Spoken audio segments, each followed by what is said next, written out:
We're going to go ahead and get started. It's 3 after.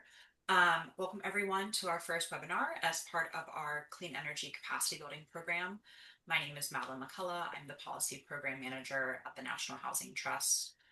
If you weren't able to join us a couple weeks ago at our kickoff, or if you're unfamiliar with NHT, we are an affordable housing provider and policy advocate based in Washington, D.C. And we have received funding to launch a free technical assistance program designed to build the capacity of Maryland's multifamily affordable housing providers. And we're offering this program in partnership with SAFE, Stewards of Affordable Housing for the Future, and New Ecology, who will be leading webinars and the technical assistance portion of our program. And the goal of this program, which might be a recap for some folks, might be new information for some folks, is to help increase your knowledge of clean energy work, help you assess your portfolio and your properties for clean energy opportunities, and support you in leveraging or accessing clean energy programs and funding. And our program consists of a series of webinars, which starts today, that will be offered throughout the summer, followed by one-on-one technical assistance led by SAFE and New Ecology. And today's session, which includes a general overview of clean energy retrofits and a deep dive into benchmarking, which is really crucial to any successful clean energy project, will serve as the groundwork for the rest of our webinar series, as well as our technical assistance support. Before we dive into the session material, I just want to do some quick housekeeping notes. We're going to be recording this session, so totally understand if folks want to stay off camera. We will be sending a copy of the recording and the slide deck out to all of you after the call, and we hope to post all of our webinar resources to the Maryland Clean Buildings Hub to serve as a central location for program resources. We're also asking folks to stay on mute until the Q&A portion of the webinar, but you can feel free to add questions or comments in the chat at any point during the presentations. So here's just a quick agenda of how we'll be spending the hour together. I'm going to quickly walk through, strategies, benefits, challenges of clean energy retrofits, and then I'll hand it over to Lauren Westmoreland, who is the Vice President of Energy and Sustainability at SAFE, and she'll walk us through what is essentially benchmarking 101, how to get started, what are the best practices, and why collecting and tracking this data is important. And we'll have plenty of time after Lauren presents for questions, before I just quickly touch on the upcoming webinars that we have later this month. I think that it's really important that before we dive into the strategies and the benefits of clean energy work, that we acknowledge that this isn't easy work. It's expensive, it's complex, and it requires a lot of time and energy. And we know that developers already have limited capacity and that you're competing for limited capital. And that adding to a scope of work to incorporate clean energy measures is not always realistic, especially if there aren't enough incentives to fill that funding gap. Also, transitioning to all electric does not necessarily mean that you're saving money. Even with gas prices being volatile, electricity can often be the more expensive route if it's not done correctly. And even just trying to figure out what types of clean energy measures make the most sense for your property can be time consuming and costly. But it's important to note here also that there's no one size fits all approach to clean energy measures, and that affordable housing projects all have their own unique challenges and needs that need to be accounted for and addressed with any project. With that being said, the goal of our program is to help build the capacity of you and your team to overcome these challenges and develop practical and realistic next steps, action plans, and scopes of work that address the needs and goals of your properties. And there are ways to successfully and efficiently incorporate clean energy measures into a retrofit project or a new construction project. During our kickoff a couple weeks ago, we asked attendees to share what clean energy retrofits look like at a project. And you all shared examples like installing solar or other renewable energy on site, building envelope upgrades and weatherization, various energy efficiency measures, installing heat pumps and other electric appliances. And these examples are all components of different strategies that can make up a clean energy retrofit or clean energy project. And this includes reducing a property's energy load through improved energy efficiency, eliminating on-site greenhouse gas emissions by installing highly efficient all-electric equipment, and achieving zero energy by installing renewable energy. And these strategies all have related benefits from immediate savings to improve resident well-being to long-term property resiliency and ensuring compliance with state or local standards. So by reducing a property's energy load and improving its energy efficiency, utility costs typically go down, which means that property owners are spending less on operating costs and there's more money to stabilize or reinvest back into a property. There's also health benefits associated with removing fossil fuel powered equipment and appliances and replacing them with highly efficient electric systems or appliances. And coupling that with other energy efficiency measures, it can lead to improved indoor air quality for your residents, increased resident comfort, especially during extreme temperatures like in the summer or in the winter, which we know the Mid-Atlantic can get hit with sometimes. And that incorporating clean energy measures into your projects also helps ensure that you're compliant with state standards, like building energy performance standards, which is now required in Maryland. Maybe it makes your project more competitive for tax credits, and it opens up, in some cases, your projects to more pools of funding to help fill gaps. So beyond those benefits, there are also a number of reasons why developers may take on clean energy retrofits, and some of these may be relevant to the work that you're doing with your properties or conversations you're having with your team. A big one is funding. We're seeing an influx of clean energy dollars at the state and federal levels to help support clean energy measures in affordable housing, things like DHCD's Empower and greenhouse gas reduction programs.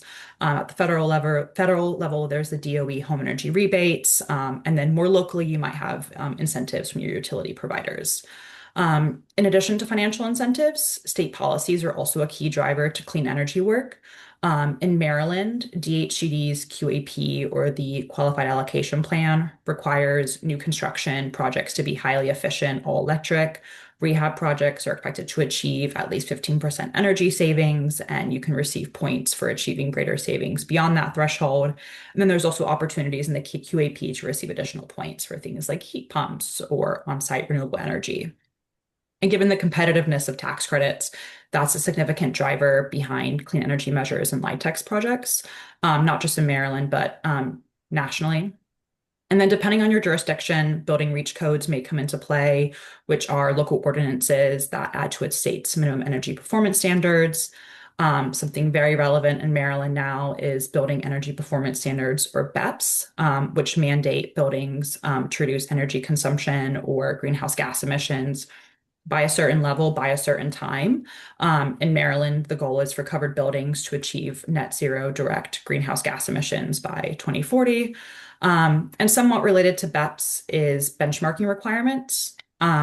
Lauren's going to go into this in much more detail, but benchmarking policies allow a developer or a property owner to see exactly how their properties are performing. And from there, they can make informed decisions on what types of clean energy measures they should incorporate in their projects, whether it's to comply with building reach codes or BEPS, qualify for state or federal funding, whether it's tax credits or other state funding, or to just reach their own property's clean energy goals. So as I mentioned earlier, this overview was meant to kind of just lay the groundwork for what we'll be talking about later today and in our future webinar series. So all these topics we'll be revisiting over the next couple of months. And the webinars have been designed to build off each other to provide a comprehensive guide to clean energy work. And an important starting point for clean energy work is understanding the needs of your properties, and that can't be done without benchmarking. So now I'm going to hand it over to Lauren Westmoreland to do essentially what is Benchmarking 101.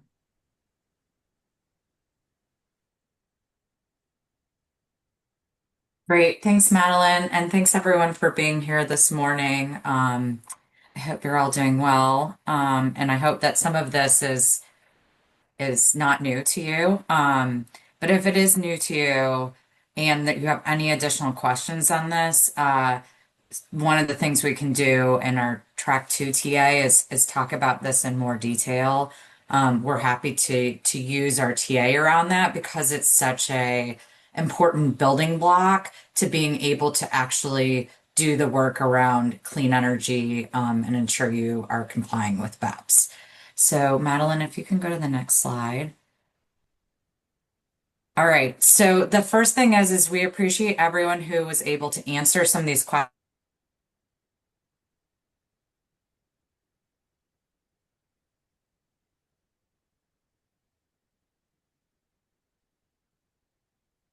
resident and or property utility bills. And what you can see here is that most people do have access to information coming out of their properties regarding utility bills, whether it may be owner paid or resident paid. And then we have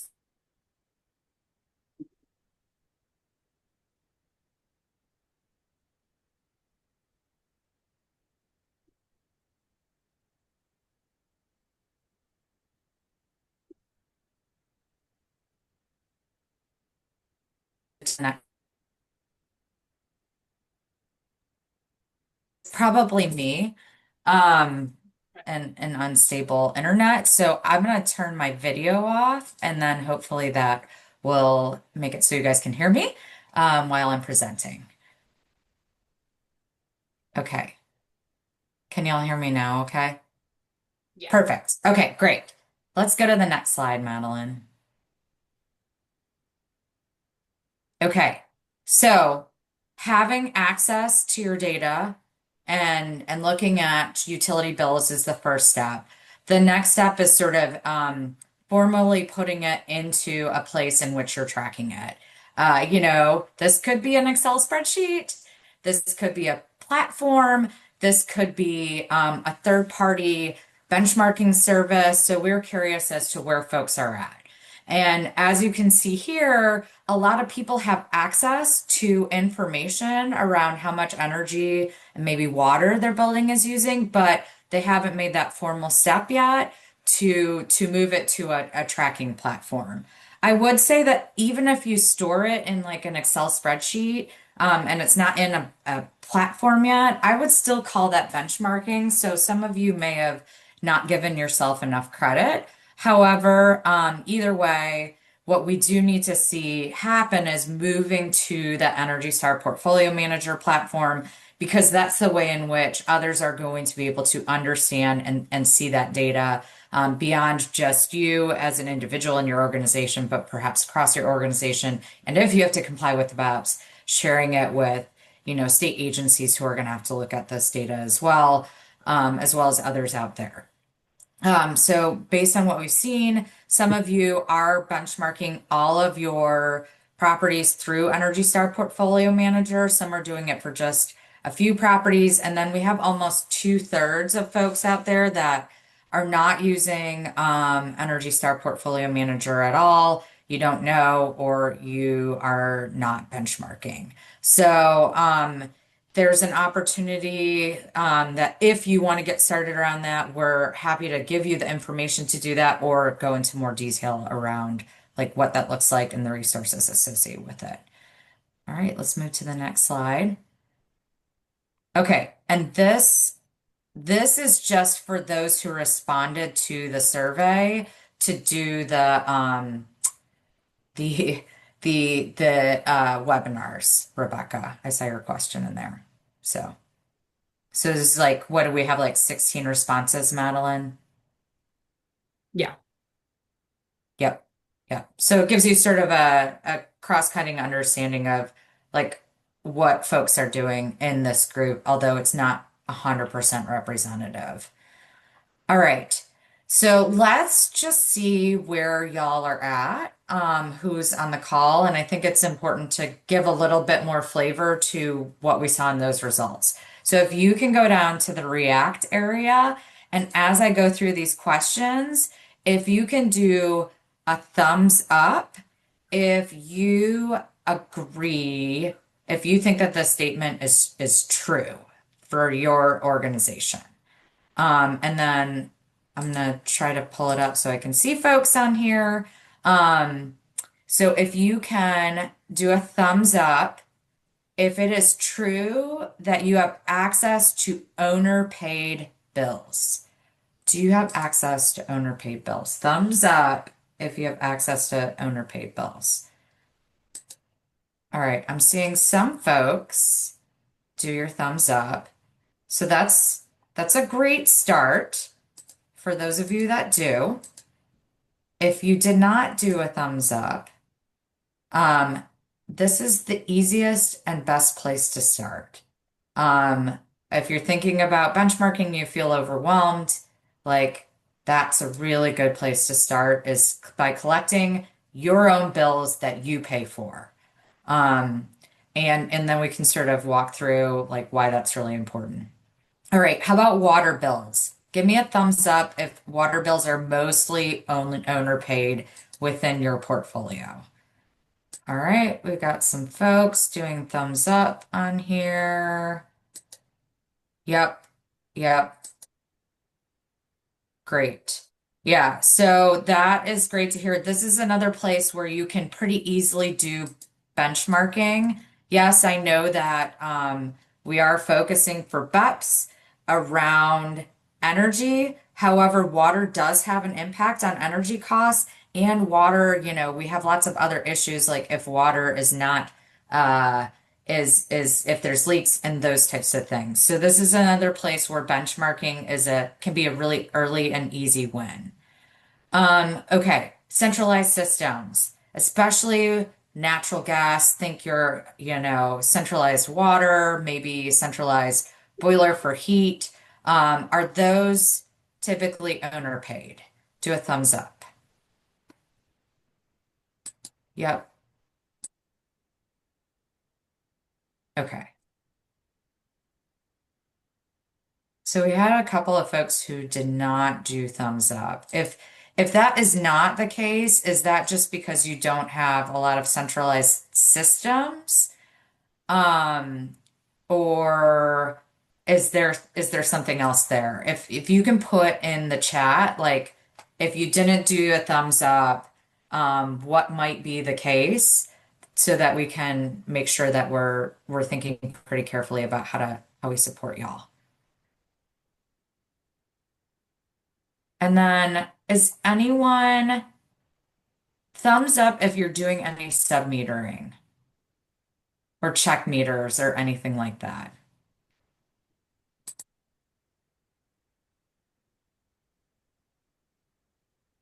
Okay, great. No, nothing on that front. Okay. Thanks, Denise. Um, and then just to check and make sure that I'm on the same page as y'all, do you think that residents' electricity bills are the most difficult bills to access? Thumbs up if you think that's true.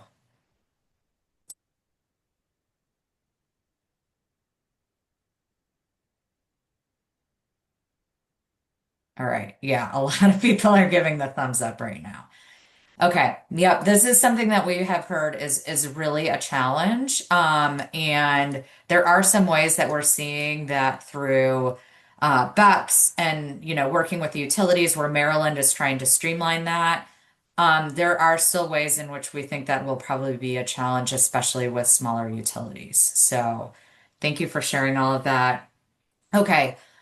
If you can put in the chat or raise your hand to come off mute. For those of you who said you are not using Energy Star Portfolio Manager, I'm curious, what are you using if you are doing any tracking of bills? You don't have to call it benchmarking, but any tracking of bills, what are you using if you're not using Energy Star Portfolio Manager? Either put it in the chat or raise your hand and you can come off mute and tell us. Spreadsheets, we go wise.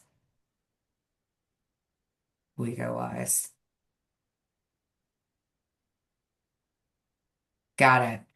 So the good thing is that with WeGoWise, and with like Bright Powers Energy scorecards and some of these other platforms, like they can set it up so that it transfers into Energy Star Portfolio Manager.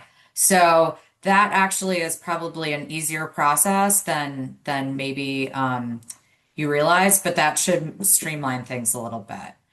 Um, and then for those of you who are not using WeGoWise and you're not using Energy Star Portfolio Manager and or another platform, um, like how are you reviewing your owner paid bills on a regular basis, even if you're not doing formal tracking? Is there anyone in that scenario?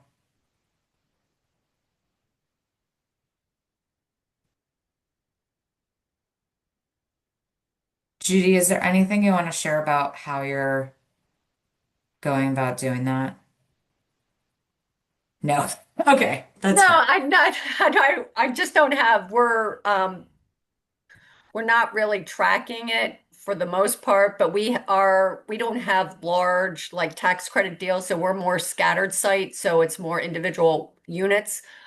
We Mm, have like 10 unit buildings and things like that in which we pay all the utilities, so it's a little bit different.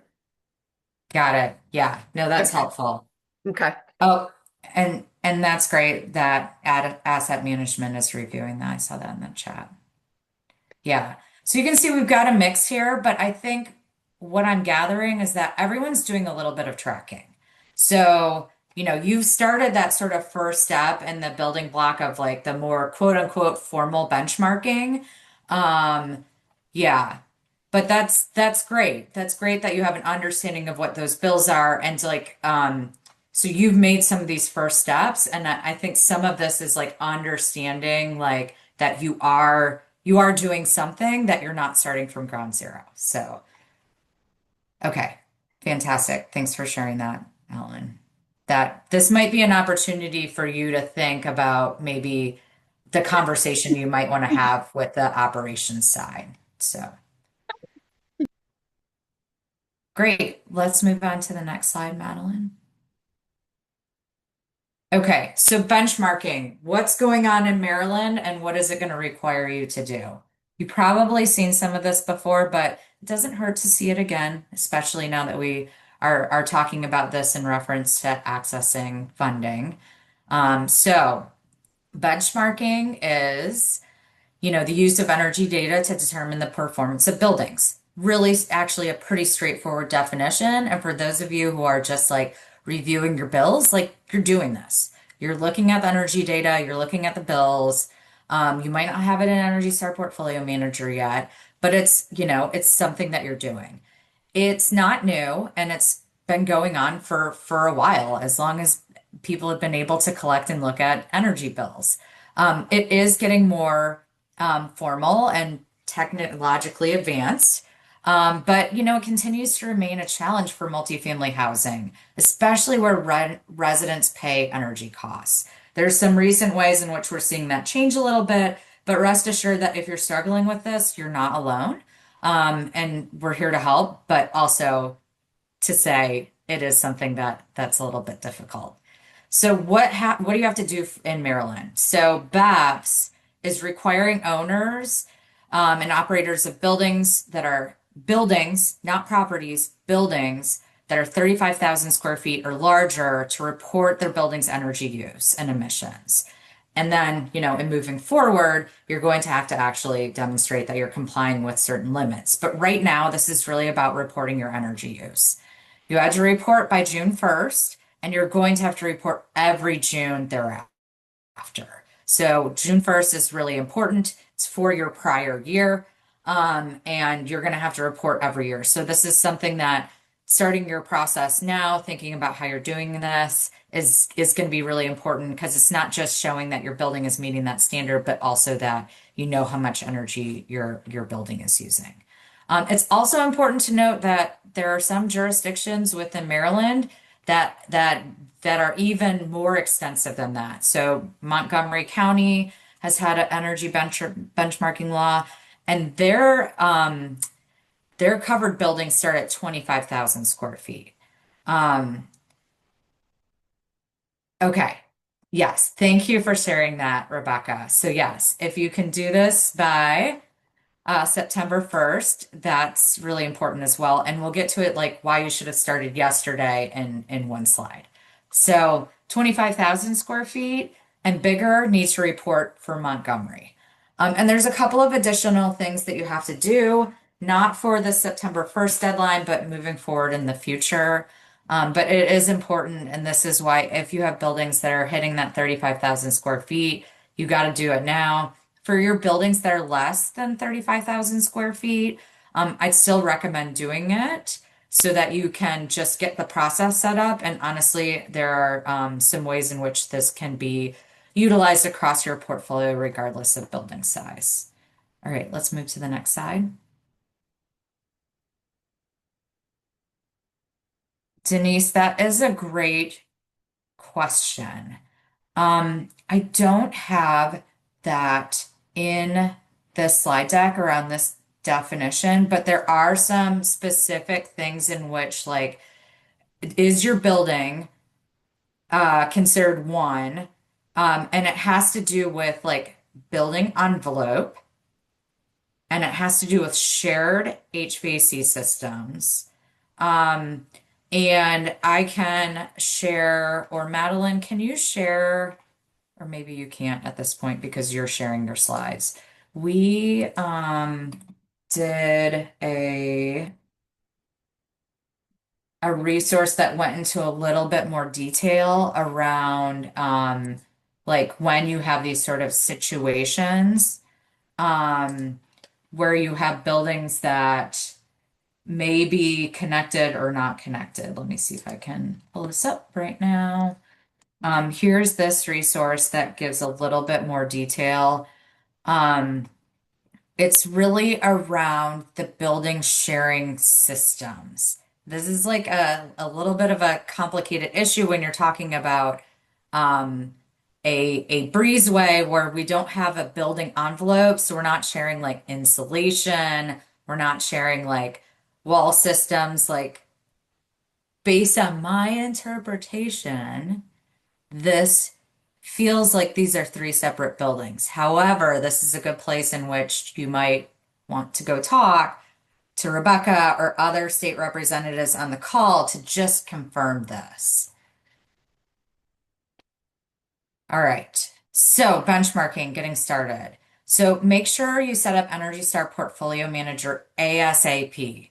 Marilyn has a great step-by-step guide in doing this. And when we send out the slide deck, you'll be able to click on this link right here and get access to that. So why do you want to get it started now, even though September 1st is going to be timely? It's because in 2025, utilities have 90 days to get you the data that you need. So, we are there with 90 days. And I want to be really clear about the 90 days that they have, and how this may vary depending on like what utility you're with. So, some utilities within this like benchmarking guide, they have a list of all of the utilities, and the utilities have each provided their own step by step or information by which you are going to get this data. So some are really simple and they're like email this person with this request. And that looks like that would start the 90 days. There are some questions around like what starts the 90 days. Like if you look at BGE, for example, for BGE, you need to go register for accessing the tool and then go within that platform to access the data. Depending on how long it takes you to get registered, your 90 days might start when you ask for accessing the data within that platform. So that's why I'm saying, like, even though we're looking at September 1st, like, there is going to take some time to get this data. We're hoping that utilities are moving forward and they will be getting you this data faster than 90 days. But just to note that within the legislation, it is 90 days for them to get you this data. In the future, it's going to move quicker because they're going to be getting these systems set up and they, will only have 30 days to get you the data. But again, like each one is going to do it differently. And so, what you're going to do for gas versus what you're going to do for electricity versus what you're going to do within like the city of Baltimore versus like out in the county may be all different based on the utilities. So this too is another reason why getting it started now is really important. There are folks who can help you with this. A lot of our members are utilizing a third-party benchmarking provider to get this data for them and then push it out where it needs to go, whether it's Energy Star Portfolio Manager, whether they need to collect it for maybe a lender or any other sort of thing. So there's lots of them out there, including Bright Power, Yardi Energy Services, Measurable, which also is sometimes known as WeGoWise. So there's lots of opportunities out there to work with these third-party benchmarking providers. And they will do this for you. They will work with the utility to get the data. And because they are working with multiple affordable housing providers, they often have a better sense of like who to reach out to, who to contact, who to do all those things. And so they can be useful if you're able to have the budget to do that. And this is just, we did a very like anecdotal survey of our members to get a sense of how much this costs per unit per year to collect this information. Some providers do it via a property, some do it per unit. So when you're going in and you're talking and maybe pricing out, understanding if it's a per unit or per property might help you. And when they charge per unit, we're seeing some charges within this range of 7 to 16 per year, and per property 400 to 1100 per year, sort of depending on like how much data and service and that type of stuff. For those of you already using Yardi, yes, I will get to that, Echo. For those of you using Yardi, this might be an opportunity for you to talk about like adding on services. So, thinking through that and sort of what you're already doing. Data verification. So moving forward with benchmarking, not this year, but in following years, you're going to have your data verified. It won't be enough to put that in Energy Star Portfolio Manager, but someone's going to have to look and make sure that that data is accurate. There are a list of certifications like professional engineer, certified energy manager, etc. They're all listed in that resource that I put up in the chat about who can do that for you. Folks who do this utility benchmarking service, they usually have people on staff who can do that for you. To note, what we've heard, and it makes sense, that they are going to charge you separately for this data verification to sort of go through and do it. That there's an extra fee associated with it because they're going to have to dig into your data in more detail than they would if they were just collecting it and putting it up there. In addition, some of these providers are also able to do portfolio analyses. So not just like verify your data, not just collect your data, but then help you sort of sort through and figure out like they're deep in the weeds of your data, like where might you want to prioritize stuff, and that sort of thing. So let's go to the next slide. So benchmarking, some best practices that our members have seen over the years. So SAFE's members all committed to benchmarking and the DOE Better Buildings Challenge back in 2013. So we've been tracking over more than a decade of how much information they're collecting, how many properties are being benchmarked, and then like where are we actually seeing seeing the data come in. So you can see on the right-hand side, this is our members and how many units and within their portfolio that they've tracked over time. It starts out slow. And this is where I'm saying, like, if you're not tracking an Energy Star Portfolio Manager, like, it's okay.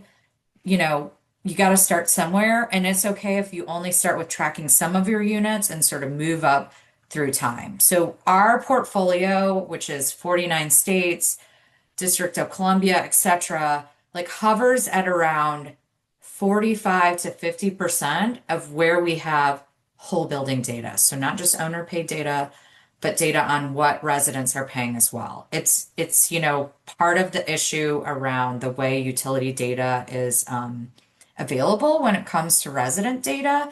So like if you are worried about where you're at, like just rest assured that like this is a challenge for everyone and we're all in this together, but you got to start somewhere. So in addition, best practices, I mentioned that all of our members are using a third-party benchmarking provider, and they've really found value in not just having Energy Star Portfolio Manager, but also like having someone help them work through all of this because sometimes it's a pretty weedy thing. And, those third-party benchmarking providers are doing this all the time. In addition, we found that it's been really helpful to have a designated point of contact at the organization And if so, like write that into their job description. So who is going to be in charge of being that point of contact for Energy Star Portfolio Manager and managing this data? And is it in their job description? We know that people leave. And as the next person gets hired to fill that spot, if it's already in the job description, then it's going to be top of mind that this is something that A has to be transitioned and B needs to remain on someone's plate. The other thing that we found really helpful is voluntary participation in DOE's Better Buildings and Better Climate Challenge. You can have one building, you can have 100 buildings, and you can participate in these free programs. They give you free TA. They look over your data on an annual basis. They do a lot. And in addition, you can access some HUD incentives. So for those of you that do have HUD assistance on your properties, there's actually some benefits for participation as well. The other thing that we've seen that's been really useful is that our some of our members have created transparency for staff so that asset management and property management can see their property's performance and actually see other properties. And in some cases, this has created this scenario of where property managers are like, why isn't my property performing as well? And some of the transparency around it has just created an opportunity for folks to talk and engage and understand like how they can have their building perform better.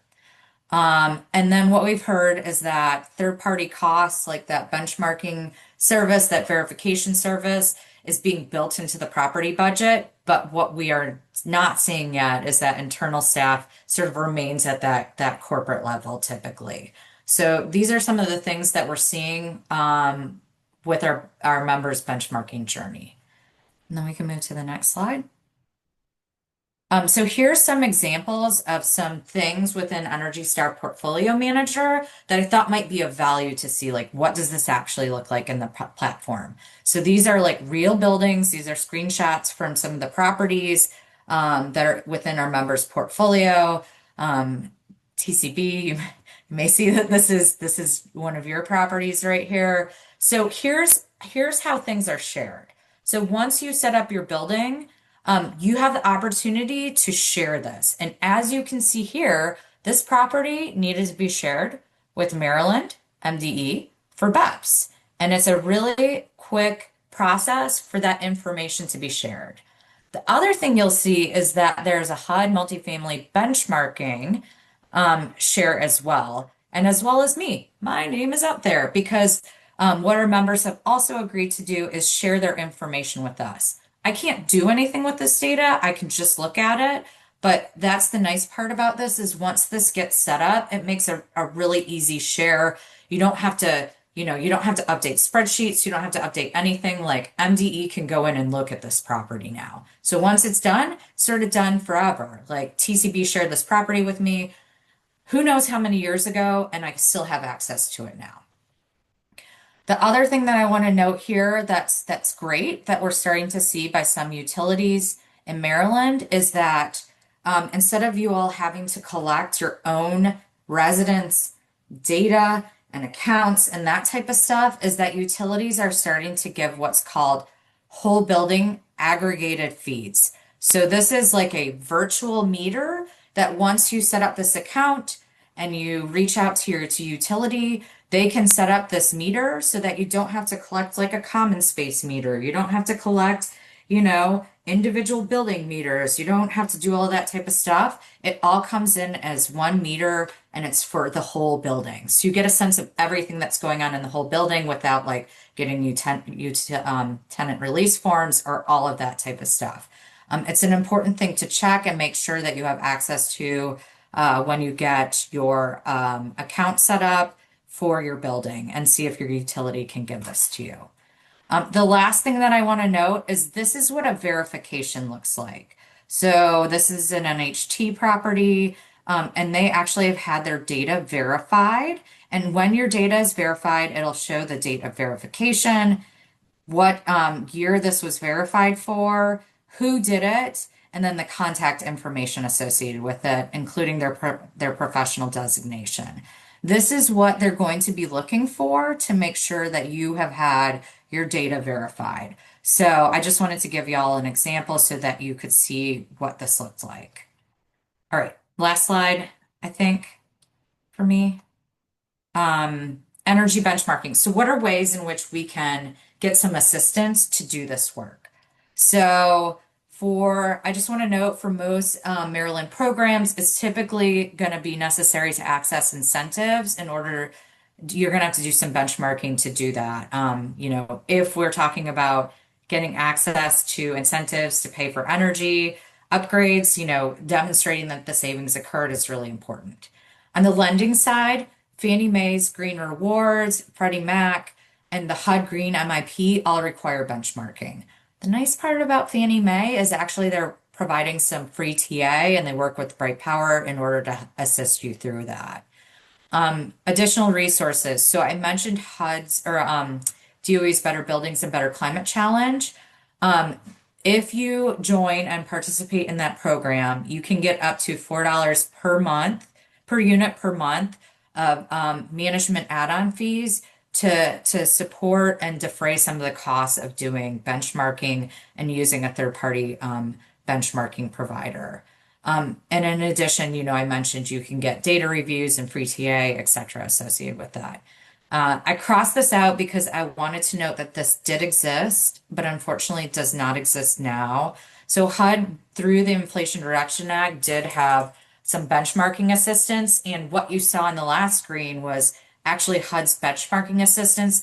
They did that data verification for NHT. Unfortunately, the contract has been, yes, we will be sharing the hyperlinks after this so that y'all can have it. Um, Unfortunately, that has gone away, but that's an example of like when we do have that type of assistance, they can do those things. Another thing to note is that utility allowances are something that should be thought of as we're thinking about energy benchmarking, and as well as like the energy upgrades. We'll talk about this more, but I just wanted to put it in your brains that like think about where you have, you know, public housing authority UA schedules, there might be some opportunity to, take advantage of savings there.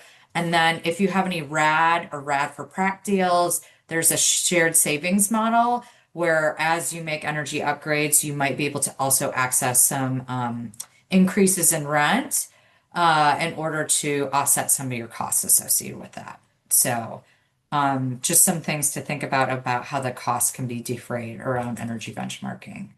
And then the last slide, because I do have another slide, and then I think I'm really done. So as you're doing this, like document it. I know benchmarking takes time and effort, but it often opens up doors to new funding, grants, etc. Like if you're tracking it and you have good results from it, like share that internally, share that externally, like, there are market rate developers who are sharing this out loud with their investors and others. Um, so just make sure that you're tracking it. And then again, like put it in someone's job description or create a task force across, different departments. We've seen some of our members do that. So it's not sort of this whole additional thing that's put on someone's job, but you can sort of share responsibility and get perspectives across all of this. Um, as you're tracking, number of properties benchmarked, your energy and water usage, your sustainability projects completed, including the funding acquired, and number of residents impacted. We've been tracking this for our members, and they have sort of been required to track this for us over the past decade. And this honestly is how they're really continuing to garner support within their organizations. As an example, this is one of our members, how they actually were able to hire more FTEs because they were tracking utility cost savings, because they were tracking capital procured, they sort of showed just how valuable those FTEs working on energy and sustainability were. And now they have increased their team's size. And with all of this, like we're talking about energy, but please don't forget about water. I know that, in fact, some of our members, maybe some on the call right now, have seen dramatic savings in focusing on water. Happy to talk more and dedicated TA with any of you about how to do this, how to track this, how to make it as simple as easy as possible, and how to demonstrate the importance to this if you need to internally. All right. I think that's it for me. Sweet. I'll stop sharing just so we have time for questions. I know we were answering them in the chat as they were coming through, but folks can feel free to come off mute, put your question in the chat, if you have anything, any questions about what Lauren just presented on.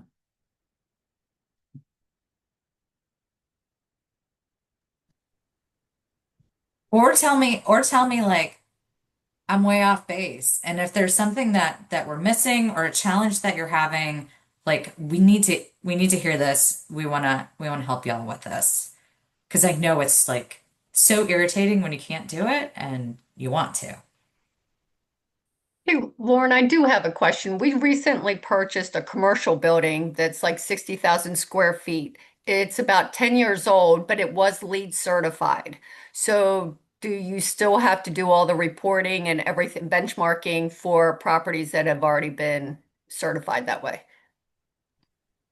Yes. Yes, you do. Yeah. Yep. Okay. And this is nothing against any green building certification, but it is one thing to design a property a certain way. It's another thing to operate it in the way that it was intended. So, um, for better or worse, like it's all existing buildings. So, Perfect. Thank you. sure. Other questions, comments? I had a question about the rad for prac. I'm forgetting the term, but could you say more about that, please? Yeah, so the shared savings model. Yeah.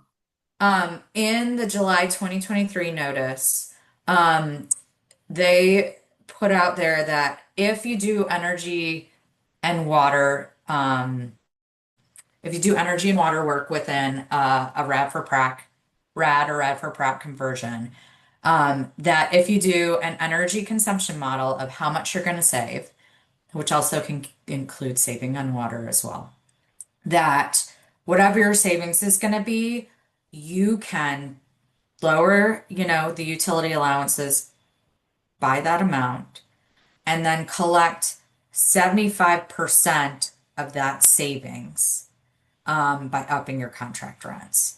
So it's a way to deal with split incentives. Um, it ensures that if you are making the investment and the residents are paying the bills, that you have a way to recoup some of that investment to pay it back. But you're not going to get 100% because, you know, first of all, like we're sharing it.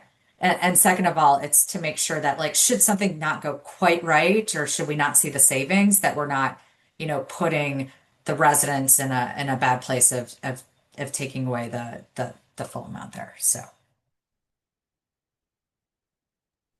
Got it. Thanks. mhm. And then I see a question from Yannick in the chat. If we're in the track 3 program, should we still start setting up the benchmarking for 35,000 square feet or less or over? Go ahead, start. Just start. Just start now. Just start benchmarking now. Just start. Try it, see what you can do. Start with one property. Start with one that's over 35,000 square feet. You're going to have to do it anyway. Might as well start with one of those. Rebecca, do you want to add anything about what you'd recommend, maybe specifically around track 3? We are not going to get into benchmarking in track 3 really. So you take all of Lauren's advice and start now. We're going to be focused more on like specific building improvements and how you can reach for more efficiency, cleaner energy for your properties. So definitely focus on benchmarking in the meantime.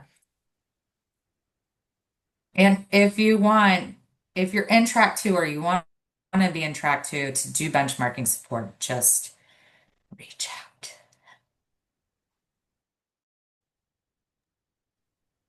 Any other questions?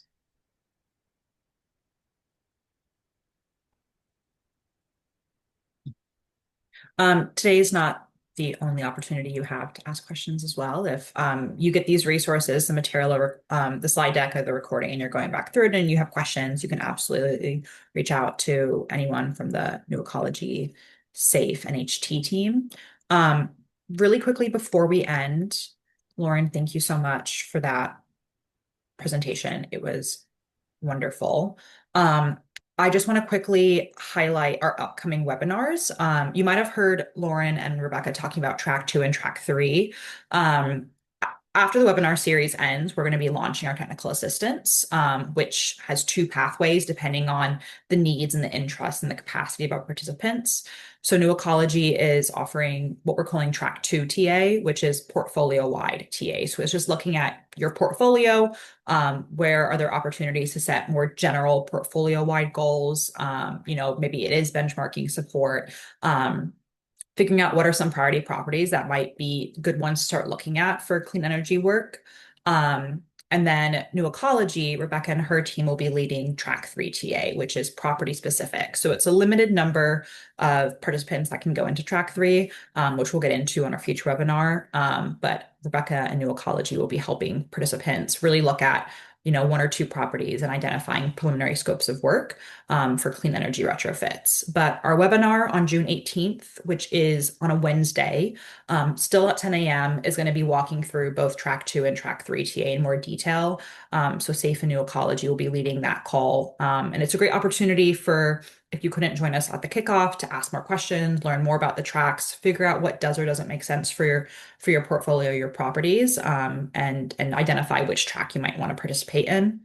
And then you can see on the screen our upcoming webinars into July and August, but we'll be talking about building energy performance standards, sharing some case studies, talking through funding opportunities, audit best practices, which really are important to completing this work and making sure it's done well, and then how to engage residents.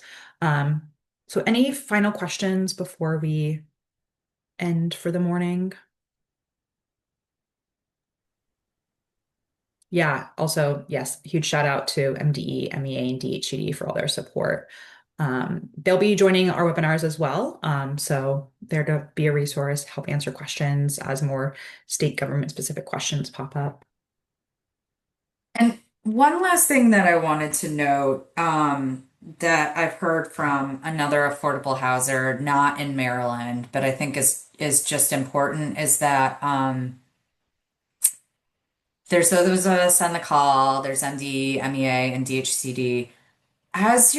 Think of your utilities as partners too, they often may not be aware of the challenges you're facing to get and utilize energy data. We had an affordable houser who was like, I got to set up Energy Star Portfolio Manager. They set up one building, they reached out to their utility, and their utility was like, oh, we're ready to start thinking about this. Can we pilot with you to get you the information that you need?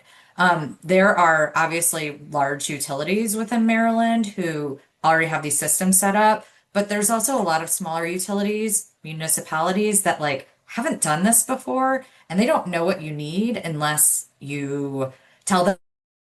So see this as an opportunity maybe to get a little bit more of what you need and recognize that they might not have an understanding of what's important to you. Yeah, definitely a good flag. Awesome. Well, thank you again, Lauren, for your benchmarking 101. And we'll see you all again in a couple weeks when we can talk about technical assistance more. In the meantime, feel free to reach out with any questions or comments and be on the lookout for an email from me with today's resources. Thanks all.